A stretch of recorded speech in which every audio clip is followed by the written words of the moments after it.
Este tema ha sido debatido a lo largo de los siglos, pero hoy en día tenemos una mejor riqueza para poder entender lo que es la palabra de Dios, en el sentido de la exégesis, así que hoy trataremos de resumir los puntos por los cuales el purgatorio no es una doctrina correcta, así que sin más que decir, vamos en búsqueda de la verdad.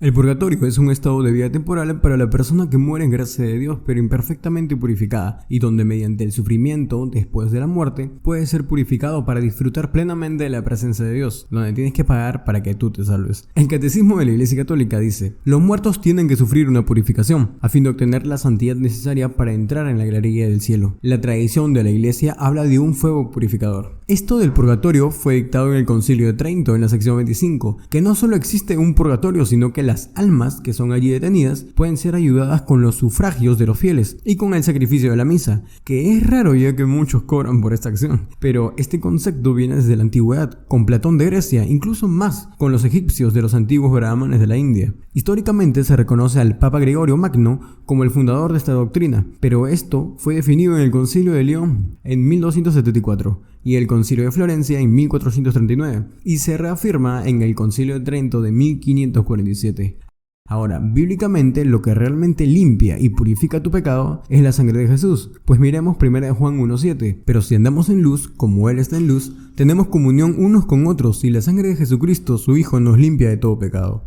Ahí mismo dice que nos limpia de todo pecado. Cuando el Señor Jesucristo dice en la cruz, consumado es, en Juan 19:30, la palabra griega es tetelestai, que viene de teleo, que significa terminar, es decir, completar, ejecutar, concluir, descargar una deuda, pagar, satisfacer, terminar, acabar, consumar, cumplimiento, cumplir. Pues ya todo estaba terminado, pues lo que Jesucristo hizo en la cruz es suficiente. Y ahora dirán que matar no es igual que mentir, y alguien tiene que pagar un poco más por ese mentir. O sea, al final los que termina pagando sus pecados somos nosotros. Pues no es así, porque Cristo fue el que cargó nuestros pecados según Hebreos 10 del 12 al 14. Ahora, hay varios versículos con los que los católicos afirman el purgatorio. Por ejemplo, Mateo 5, 25 al 26, que dice: ponte de acuerdo con tu adversario pronto, entre tanto que estás con él en el camino, no sea que el adversario te entregue al juez, y el juez al alguacil, y seas echado en la cárcel. De cierto te digo que no saldrás de allí hasta que pagues el último cuadrante. Ahora, esto no está hablando de que se necesita pagar para salvación, en el sentido de purgatorio. Debemos leer el contexto de los versículos 23 y 24, que dicen: por tanto, si traes tu ofrenda al altar, y allí te acuerdas de que tu hermano tiene algo contra ti, deja allí tu ofrenda delante del altar, y anda, reconcíliate primero con tu hermano, y entonces ven y presenta tu ofrenda. No está hablando de salvación ni de purgatorio.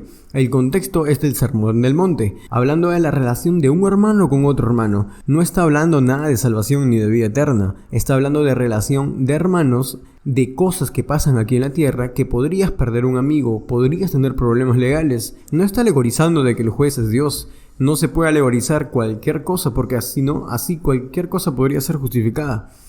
Otro pasaje bíblico es 1 Corintios 3:13, que dice: la obra de cada uno será manifiesta, porque el día la declarará, pues por el fuego será revelada, y la obra de cada uno cual sea, el fuego la probará. Pero si lo leemos completo, dice en 1 Corintios 3 del 11 al 13, porque nadie puede poner otro fundamento que el que está puesto, el cual es Jesucristo, y sobre este fundamento alguno edificare oro, plata, piedras preciosas, madera, heno o hojarasca, la obra de cada uno será manifiesta, porque el día la declarará, pues por el fuego será revelada, y la obra de cada uno cual sea, el fuego la probará. En el contexto, Pablo habla de que hay algunos que prefieren a Apolos, otros a Pedro y otros a él mismo, pero eso no importa, porque al final que probará la obra de cada uno es Dios. Allí Pablo anuncia materiales de dos grupos. En el primer grupo está la madera, el heno, la hojarasca, y el otro grupo habla de oro, plata, piedras preciosas. El primer grupo, madera, heno, hojarasca, si a uno de los tres materiales lo pasa por el fuego, este lo consume, mas los otros materiales del segundo grupo los perfecciona, pues los purifica,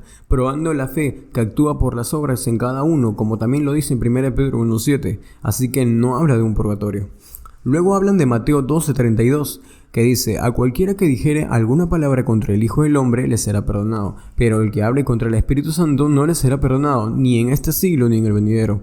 Aquí los católicos enfatizan que ni aquí ni en el siglo venidero hace referencia al purgatorio, Pero de nuevo, no tiene nada que ver con esto. Cuando utiliza el término este siglo y el siglo venidero, este siglo es este mundo en el que vivimos y el siglo venidero es cuando Cristo venga, cuando imponga su reino. No está hablando de ningún purgatorio. Utilizan el libro apócrifo de 2 Macabeos del capítulo 12, el versículo 39 al 45, que dice: al día siguiente buscaron a Judas para ir a recoger los cuerpos de los muertos y a sepultarlos con los suyos en los sepulcros de sus padres. Bajo la túnica de cada muerto encontraron objetos consagrados a los ídolos de Jania, prohibidos por la ley de los judíos. Comprendieron entonces por qué habían muerto. Todos se admiraron de la intervención del Señor, justo juez que saca a la luz acciones más secretas, y rezaron al Señor para que perdonara totalmente ese pecado a sus compañeros muertos. El valiente Judas exhortó a sus hombres a que evitaran en adelante tales pecados, pues acababan de ver con sus propios ojos lo que sucedía a los que habían pecado.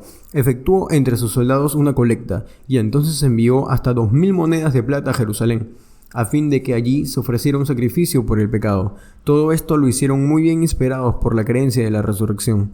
Pues si no hubieran creído que los compañeros caídos iban a resucitar, habrían sido cosa inútil y estúpida orar por ellos.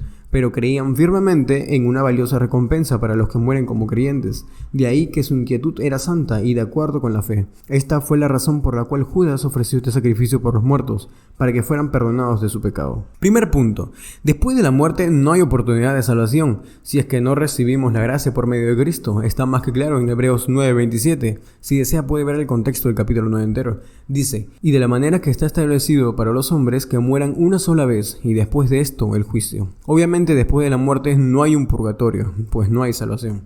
Segundo punto, dice en 2 Macabeos capítulo 12, e hicieron rogativas pidiendo que el pecado cometido sea completamente borrado. Eso quiere decir que oraron por sus hermanos pensando que Dios podría perdonarlos, pero eso no quiere decir de que Dios los va a perdonar, ya que la idolatría, según el contexto del versículo del capítulo 12, es un pecado y después de la muerte no hay salvación.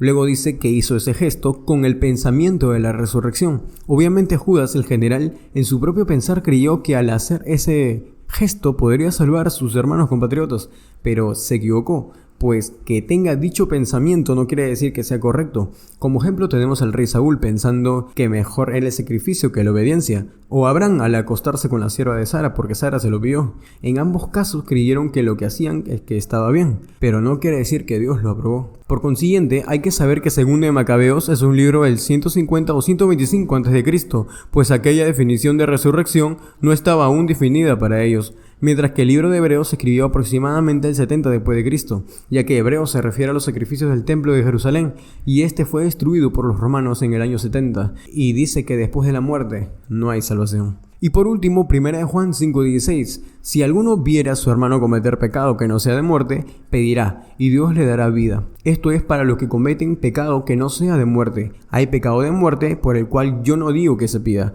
Hay muchísimas interpretaciones con respecto a este versículo, pero lo que es claro, yo no puedo agarrar un versículo y hacer toda una doctrina, pues suponiendo que fuera el purgatorio contradeciría varios pasajes bíblicos, por ejemplo Hebreos 9:27, y rompen una regla de la hermenéutica, pues para interpretar un versículo oscuro, por así decirlo, este se interpreta solo por otros versículos, y de la manera que está establecido para los hombres que mueran una sola vez y después está el juicio.